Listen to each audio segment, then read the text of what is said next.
We got a pyromaniac who threatened to burn down WIT Studios, and a lot more to talk about, so let's just jump into it. I mentioned last week that Mappa Studios were being called out for some horrendous business practices, and we had some people speaking about the treatment employees were receiving while working for the studio. This isn't new information, and anyone who has followed the anime scene more closely would have an understanding that a lot of animators are underpaid and overworked. That's why you're here, isn't it? Now we have Taiki Nishimura, who is an episode director and has worked on many projects like Gundam Seed, Alnoa Zero, and Flash Fleet, and many others. He mentioned on Twitter, "When I told lawyers that my anime work doesn't involve a contract, they were all shocked. I want to do my best to help straighten out this industry, which is rife with sexual harassment and power harassment. By doing that, I'd be out of a job. I want to rectify the problems with the help of the Directors Guild of Japan." The Directors Guild of Japan advocates for the rights of film directors in Japan according to the official website. The website does say the Directors Guild endeavors to establish and protect freedom of expression to improve the status of film directors and to enhance various rights of its members. So this is great news to finally see some people in higher positions of power trying to bring change to this industry and just make it a better environment. The biggest issue I've seen is that a lot of the time these studios get away with treating their employees terribly, and it's because the people who are animating truly are big anime fans themselves and want to do the absolute best work they can. They also feel pressured because if they can't deliver, then their spot will be taken, and so it's highly competitive. But I've seen people who work on big brand anime like Boruto who barely make $900 a month, and that's US. In Japan, that is not enough to survive off of and pay your bills and have a comfortable living. But these people will continue to put an insane amount of hours on top of that. You realistically can get an entry-level position almost anywhere and make tons more money.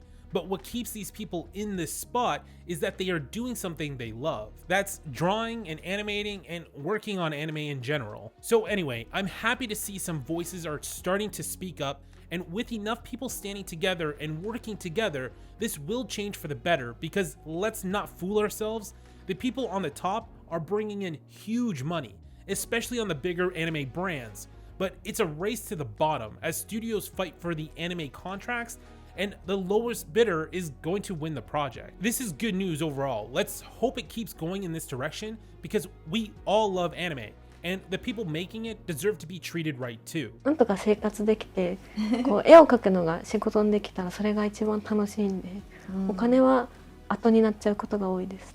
So the numbers were released for the top selling manga sales in Japan, and I think it comes to no shock that Demon Slayer is comfortably sitting in the #1 spot, selling approximately over 26 million copies. It was really cool to see that Jujutsu Kaisen is sitting in the #2 spot with just over 23 million copies. After that, we have Tokyo Revengers in third with 5 million, Attack on Titan with 4.6 million, and in the 5th spot, we have Chainsaw Man with just over 4 million copies sold. It's pretty crazy to see just how far ahead both Demon Slayer and Jujutsu Kaisen is to the others on the list. But honestly, these are all great stories, and I'd recommend all of them if you haven't checked them out yet, whether you want to read the manga or watch the anime. The Demon Slayer Mugen Train movie is also still doing great in theaters and has made approximately $483 million in the box office, which is absolutely huge for an anime film, and the movie also just won the Fujimoto Award recognizing its accomplishments. So out of these top 5 anime or manga, which one are you going to be checking out right now? Let me know in the comments. So now let's move over to the light novel side of things, and even in the light novel category, it comes with no surprise,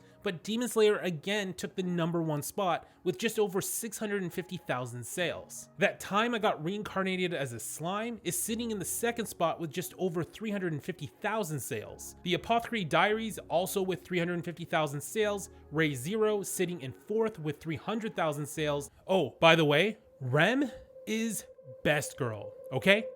She must be protected at all costs. At all costs. At number 5, Demon Slayer again, but with the Mugen Train light novel at 270,000 sales, Jujutsu Kaisen 6th with 235,000 copies, 7th spot going to Haikyuu selling at 225,000 copies, 8th going to Jujutsu Kaisen again with 206,000 copies, 9th spot going to Uzumake with 185,000 copies, and 10th place going to Sword Art Online with 177,000 copies sold. Over this entire list, the ones I'm excited to see doing well is That Time I Got Reincarnated as a Slime. It is a great anime that I've been enjoying quite a bit and looking forward to the second half of season 2, dropping July 6th. Anyone here a big fan of the series? Let me know in the comments. I'd love to know how many people here either watch the anime or read the novel.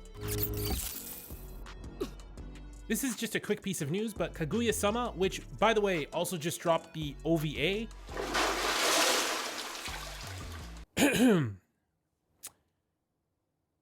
yeah, you might want to check that one out.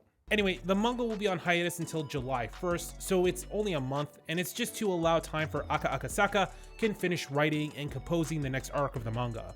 ちゃんと石鹸もトリートメントも用意してることですし、体の隅々まで洗ってきっちり塩素を落としましょう。 It looks like we are getting a bunch of new Gundam goodies as well. Bandai in Shanghai just showcased a new life-size Gundam, and while doing so, they announced as well that they will be dropping a new Gundam Seed game.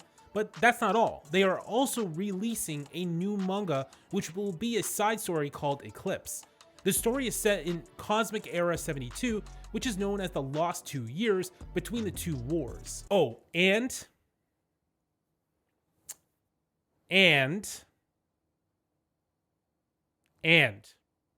we are getting a new Gundam Seed film. I didn't notice the date yet for the movie, but it was mentioned that it is currently in production. All right, well, that's the news for this week.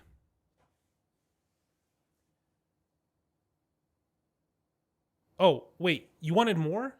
Okay, fine. I have one more story for all of you, but then I gotta get back to editing my other videos. So, WIT Studio, who is responsible for the first 4 seasons of Attack on Titan and currently working on Vivi Fluorite Ai's song, got a threatening letter claiming they would set the studio on fire. According to the police, the woman sent the email on May 7th, writing, "I will set your headquarters on fire in 1 week."